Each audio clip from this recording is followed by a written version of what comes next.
The thing, if anybody's ever seen this before, it's Brazilian Jiu Jitsu is a grappling martial art. It's grappling is a term used for anytime somebody, basically the other martial arts, or when somebody, we're striking, there's a certain range.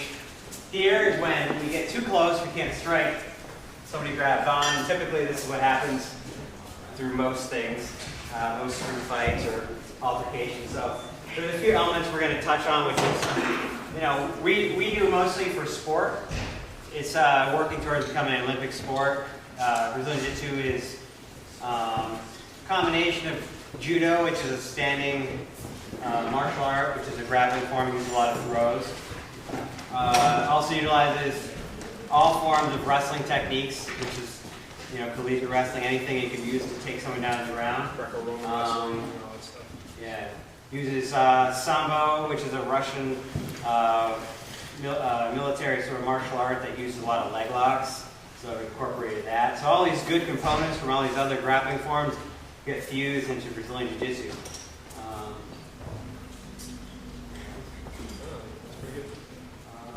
So we'll just start here. I'll show you a few basic things. We'll work different areas in our classes. We'll start, sometimes we'll do standing techniques, sometimes we'll do groundwork. Most of our time is spent on the ground.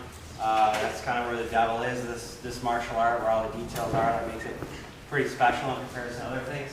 But right here, in a lot of ways, you start off with people who grab each other. Let's do the short one. Yep. So here's a basic judo throw. I toss him to the right. Jason has to move right. So I step here, he comes back. Foot sweep. Now he's on the ground. So this is self-defense. Now he's on his back. I'm on top. He's bigger, so I have a lot of advantage being a small guy, being on top. He has a lot more advantage of being a big guy on top, throwing me around. But if I can get somebody bigger on the ground, I have a much better advantage. So the next one I do is another called Uchimata. So he moves to the right again. I step, grab his throw. It does hurt.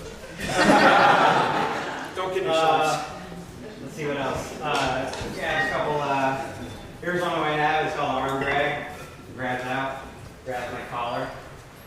I can grab his sleeve, tear it off, drag, hold him to the ground, get on top of him. Flying arm bar. There we go. He grabs my shirt. I can grab his sleeve, grab on top, and then I can just attack his arm. Oh. Flying arm bar. Nice.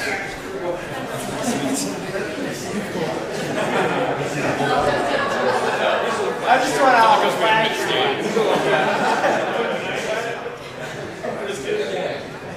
Another one is the same, reaching down, he goes head down. Another one's a flying triangle, probably seen UFC, where any of the fighting ones where it's a highly effective one. I'm just going to throw my legs across over his shoulder. And I choke him out. Basically wrestling takedowns. Guy step forward, grab his leg, dump him. I'm on top again. Pass.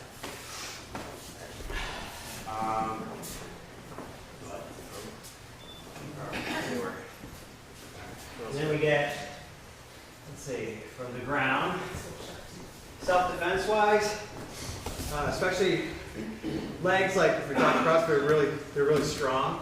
We want to use those a lot. So Jason's going to attack me, or sport-wise, he wants to get past my legs. I'm going to use my feet to help me defend. So it's all legs. So I'm pressing. If he wants to punch me, I'm using my feet. So I'm using my whole body here. And if I want to reverse again, switch. And now I'm on top to same scenario. So anywhere here, if I want to subdue, sit here, whatever, just hang out. Lay on top of them. Another one is here. You have to get here. Feet are closed. Same thing, someone reaches out, trying to grab a hold of you, you could spin, same thing. Arm lock. Here, I have his lapel, I can choke him, so he's exposed. There's a submission, so each of these he has to, pretty much will just pass out. As far as how we use these in class, everyone's really cool. We train as partners and friends. Jason lets me know if he's super tired. If it hurts, he taps. That means as training partners, that's it. Match is over. If he's gonna get choked out, that's it too. He'll just tap. We don't want anybody passing out or getting hurt. Anybody have any questions? Kind of a. So how long does a typical session last? What do you sort of cover? Focus on one particular thing for the class? Or you Basically, Yeah, what we tend to do typically is we have a warm-up where everyone kind of gets their muscles all warmed up, and then we actually will teach a technique.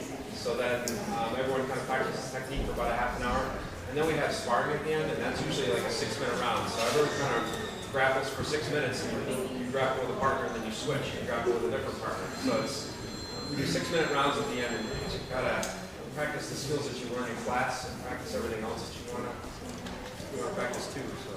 So that's how we run classes.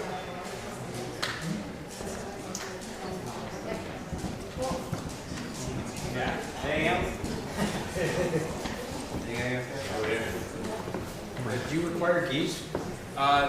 We do for the gi class. We actually have a gi class on Monday nights and then a non-gi class on Wednesday nights. You just come in t-shirt and shorts. But if you just want to start out and you just want to try it, you can come in on the gi class with no gi on if you want. So if you decide you like it. Decide you like it, then there's a lot of advantages to this. Is, no gi, there's not a lot of grips. Yeah. If you have a t-shirt, I can't grab it this way, but like someone wearing a jacket or used to it, you can get used to basically you're wearing like this, I don't know, this whole body mummy wrap. Yeah. It goes across your neck, and someone's pulling on your sleeve, and it's like, oh, you gotta get used to that too. But typically in the wintertime, people wear jackets, right? So a lot of times in Rochester it's cold, and so this is pretty practical if you were in that situation. But we also train the non-gi because of that reason too, that you might not have something to grab onto. So there's different places you grab on, like your elbows, your wrists, wrist locks, there's all kinds of things that you can do, different positions to hold from. All right. Well, that said, we'll just move on over here and watch this Another workout, demonstration. and that'll be it. We'll just get back to feel free to grab some more beer and some food in the back.